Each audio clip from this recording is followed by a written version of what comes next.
Honey!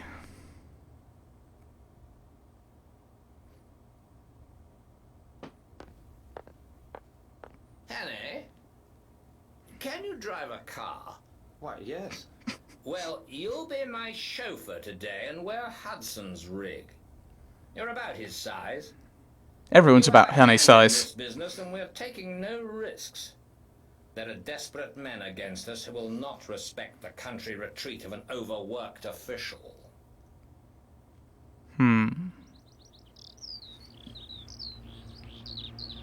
It was a soft, breathless June morning, with the promise of sultriness later, but it was delicious enough swinging through the little towns with their freshly watered streets and past the summer gardens of the Thames Valley.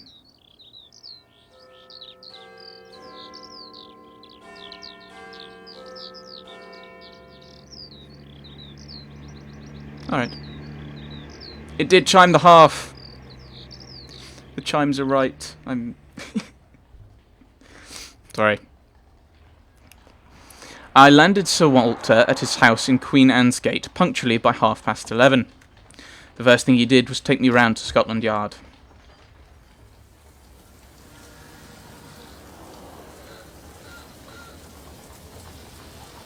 Office?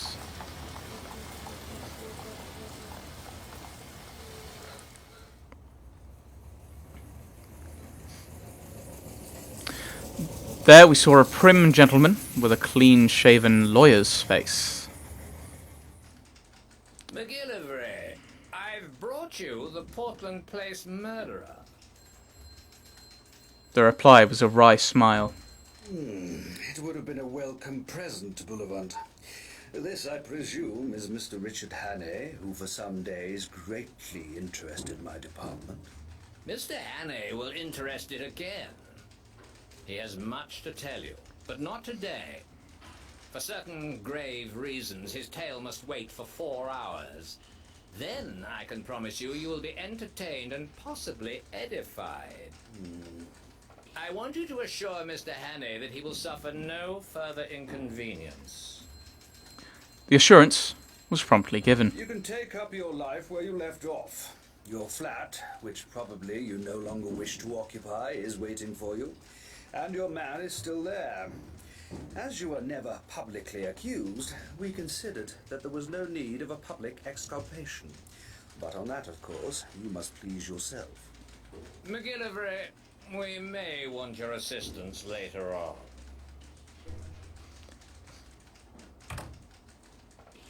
I want to say that he's See me Charles Grey. tomorrow, Hannay. No. I needn't tell you to keep deadly quiet. If I were you, I would go to bed, for you must have considerable arrears of sleep to overtake. You'd better lie low. Indeed. If one of your Black Stone friends saw you, there might be trouble. Of course.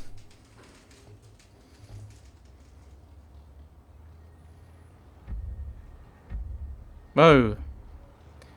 It was very pleasant to be a free man, able to go where I wanted. Presumably it's just the accent that made me think it was Charles Grey. A free man. Midday. I went to the Savoy Lounge, ordered very carefully a very good luncheon, and then smoked the best cigar the house could provide. But I was still feeling nervous. When I saw anybody look at me in the lounge, I grew shy and wondered if they were thinking about the murder. Afternoon. I took a taxi and drove miles away up into North London. I walked back through fields and lines of villas and terraces, and then slums and mean streets, and it took me pretty nearly 2 hours. And the evening? I dined at a restaurant in Jermyn Street. I was no longer hungry and let several courses pass untasted. I drank the best part of a bottle of Burgundy, but it did nothing to cheer me. An abominable restlessness had taken possession of me. I didn't feel like going back to my flat. That had to be faced sometime, but as I still had sufficient money, I thought I would put it off till next morning and go to a hotel for the night. I'd only been a month under the ban of law, and it was quite enough for me, yet I felt curiously at a loose end. I felt that great things, tremendous things, were happening or about to happen, and I, who was the cogwheel of the whole business, was out of it.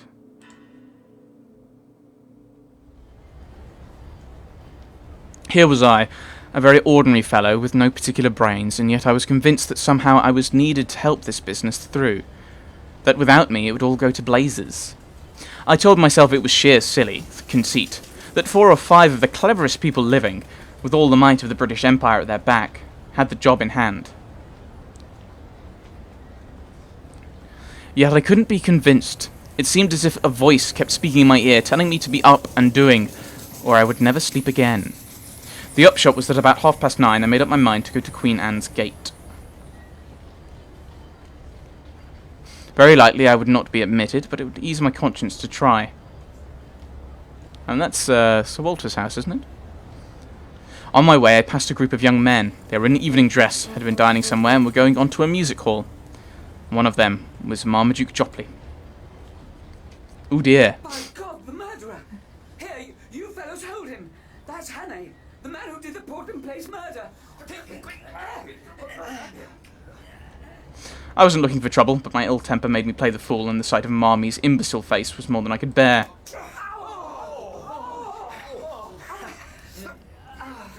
What's going on here? Oh, this man is the Portland Place murderer! Damn it all! Make your fellows shut up! I advise you to leave me alone, Constable. Scotland Yard knows all about me, and you'll get a proper wigging if you interfere. You've got to come on with me, young man. I saw you strike that gentleman cruel hard. You began it too, for he wasn't doing nothing. I've seen ya. You best go quietly, or I'll have to fix you up. What? Watch him! Watch him!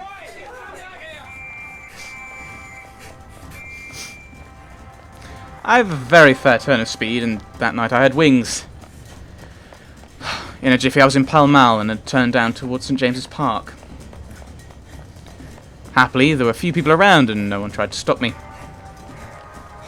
I was staking all on getting to Queen Anne's Gate.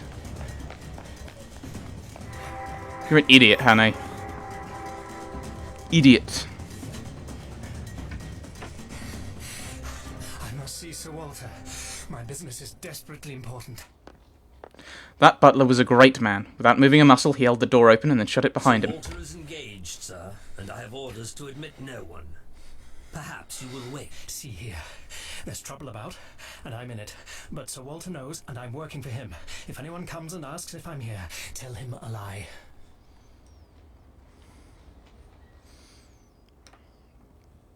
What do we need to say to Sir Walter? Have I missed something? I was seated and told to wait. He returned to the door, and with a face like a graven image, waited to be questioned. This is the house of Sir Walter Bullivant, and I am under the strictest orders not to let anyone, no matter who, interrupt his office. Not a word of a lie. What am I thinking? Queen Anne's Gate. Oh, I'm sitting down. Oh, newspaper. Greek Premier assassinated. Horror descended on Whitehall last night after Greek Premier Konstantin Karalidis was shot dead in London. The murder took place around 7 p.m. in a private apartment in Horse Guards, where the Greek Premier was staying at the invitation of the Foreign Office. Although the area around St James's Park was busy at the time, Scotland Yard has released no details of the suspect, and the assassin remains at large. Karalides was alone at the time of the shooting, and no direct witnesses to the act have been established. Police and security agents have yet to confirm whether the shooter was located in the room or fired from an adjacent building. Questions are already being raised about the security arrangements for the visit. Sir Humphrey Bullingston and Right Honourable Member for Harrow declared that it is a disgrace to the fine name of Her Majesty's Government that a serving head of state can be murdered in cold blood in such close proximity to the King's residence. Armed security at Buckingham Palace and Downing Street has been increased as a precaution. Karalidis' visit was thought to concern his recent call for a major international conference to settle the ongoing territorial claims that continue to beset the Balkans. The visit may have also included discussion about potential British assistance to secure Greek claims over various Ottoman islands in the Aegean, although War Minister Drew has repeatedly insisted that Her Majesty's government does not intend to send the Mediterranean fleet to intervene. Motivations for the assassinations were unclear, and Karalidis is known to have had numerous enemies. Ottoman influences are a likely candidate, although relations between Karalidis and the Porte were relatively cordial compared with his predecessor. Berlin's efforts to form an alliance with Bulgaria and its long-standing relationship with the Ottomans have led to a tense relationship between Berlin and Athens. German Foreign Minister Scholte recently described Karolidis as a millstone around the necks of the Greeks. The German theory has supporters within Parliament. Sir Humphrey has already suggested that we will most likely find the hand of the Kaiser somewhere near the trigger of the gun. Sir Walter Bullivant, Permanent Secretary at the Foreign Office, reacted with shock and fury to the events of last night and told this paper that this is an appalling act of political murder within the very heart of our government, and we will leave no stone unturned to catch those responsible. Sir Walter also extolled the influence of Karolidis as a steady rock in the volatile world of Balkan politics. The tireless work of Konstantin Karolidis in search for peaceful solutions to the Eastern question has been without compare in recent years. Explained Sir Walter, we must ensure to continue the spirit of his work. Privately, however, the Foreign Office is thought to be deeply concerned that, in the absence of Karolidis, the situation in the region will deteriorate yet further. The fate of the international conference that Karolidis has called for is also unknown, although in the absence of a respected strongman, it appears unlikely that such an affair will go ahead in the immediate future. Wasn't there another one? No, that was it. That's all we've looked for. It's the only really important thing. So we'll sit and wait. And we're done. I hadn't waited long till there came another ring at the bell. The butler made no bones about admitting this new visitor. I recognised the First Sea Lord, the man, they say, that made the new British Navy. He passed my alcove and was ushered into a room at the back of the hall. As the door opened, I could hear the sound of low voices. It shut, and I was left alone again. Lord Alloa. For 20 minutes I sat there, wondering what I was to do next. Then the door of the back room opened, and the First Sea Lord came out. He walked past me, and in passing he glanced in my direction, and for a second we looked at each other in the face. I had never seen the great man before, and he had never seen me. But in that fraction of time something sprang into his eyes, and that something was recognition. You can't mistake it. It is a flicker, a spark of light, a minute shade of difference which means one thing and one thing only. He's in Blackstone, and he's seen a picture. I'm guessing that's what it's saying. Lord Alloa's residence. How may I help you? Is his lordship at home? His lordship returned half an hour ago and has gone to bed. He's not very well tonight. Will you leave him a message, sir? I knew it. Oh dear. Who was it? Not a moment could be lost, so I marched boldly to the door of that back room and entered without knocking. Oh dear. Not long left to find out what's going on. Who is this fellow? 39 steps. Maybe we'll find out who that fellow was then. Sunday the 14th of June, 1914, Queen Anne's Gate, London. And I feel reassured. Sir Walter! Gentlemen! 5 surprised faces looked up from a round table. There was Sir Walter, true the War Minister, whom I knew from his photographs. There was a slim elderly man, who was probably Whittaker, the Admiralty official, and there was General Winstanley, conspicuous from the long scar on his forehead. Lastly, there was a short, stout man with an iron-grey moustache and bushy eyebrows. This must have been Rouillet. This is Mr. Hannay, of whom I have spoken to you. I'm afraid, Hannay, this visit is ill-timed. That remains to be seen, sir. But I think it may be in the nick of time. For God's sake, gentlemen, tell me who went out a minute ago. Sir Walter's face reddened with anger. Lord Alloa. It was not. It was his living image, but it was not Lord Alloa. It was someone who recognized me, someone I have seen in the last month. He had scarcely left the doorstep when I rang up Lord Alloa's house and was told he had come in half an hour before and had gone to bed. Who? The Black Stone. Nonsense. Are you so sure? I sat down in the chair so recently vacated and looked round at 5 badly scared gentlemen. Sir Walter got up and left the room while we looked blankly at the table. He came back in 10 minutes with He came back in 10 minutes with a long face.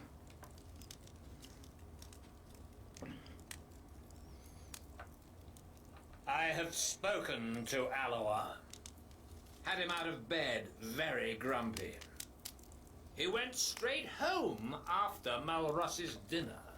But it's madness. Do you mean to tell me that that man came here and sat beside me for the best part of half an hour and that I didn't detect the imposture? Aloha must be out of his mind. I was getting back my coolness. Don't you see the cleverness of it? You were too interested in other things to have any eyes. You took Lord Aloha for granted. If it had been anybody else, you might have looked more closely, but it was natural for him to be here, and that put you all to sleep. Royer bent his wise brows on the assembly. Young man is right. His psychology is good. Our enemies have not been foolish. I will tell you a tale. It happened many years ago in Senegal. Movie time! Oh, yeah! Royer's close shave. Many years ago, the General Royer was quartered in a remote station in Senegal. Guessing it was there. To pass the time, he fished for big barbarelle in the river. Barbel. There. I'll be back soon, girl. Well, French. I'll be back soon, girl. I've offended any French viewers I have. A lion! One morning, his horse was unaccountably restless. Yay! Royer kept soothing her with his voice, his mind intent on fishing.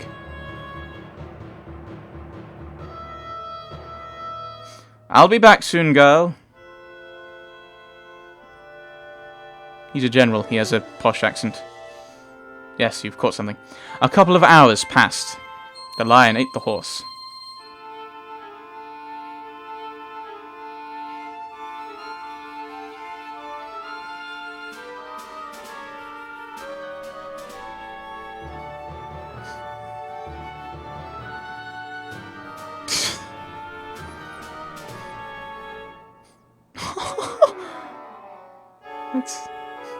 It's a lion. Royer stood face to face with an old man-eater, the terror of the village.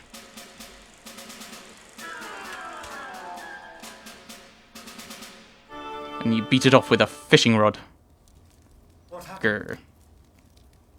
I was enough of a hunter to know a true yarn when I heard I it. stuffed my fishing rod into his jaws, and I had a pistol. Also, my servants came presently with rifles. They might have helped. His mark on me. He held up a hand which lacked 3 fingers. Consider. The mare had been dead more than an hour, and the brute had been patiently watching me ever since. I never saw the kill, for I was accustomed to the mare's fretting, and I never marked her absence, for my consciousness of her was only of something tawny, and the lion filled that part. If I could blunder thus, gentlemen, in a land where men's senses are keen, why should we busy, preoccupied urban folk not err also? Sir Walter nodded. No one was ready to gainsay him. Well, I suppose there is nothing for it but to change the plans. Whitaker was looking very glum. Did you tell Lord Aloha what has happened? No? Well, I can't speak with absolute assurance, but I'm nearly certain we can't make any serious change, unless we alter the geography of England. He paused and looked around. God, and we have not a rag of a clue. Besides, there is the post. By this time, the news will be on its way. No. You do not understand the habits of the spy. He receives personally his reward, and he delivers personally his intelligence. We in France know something of the breed. Now, there is still a chance, mes amis. These men must cross the sea, and there are ships to be searched and ports to be watched. Believe me, the need is desperate for both France and Britain.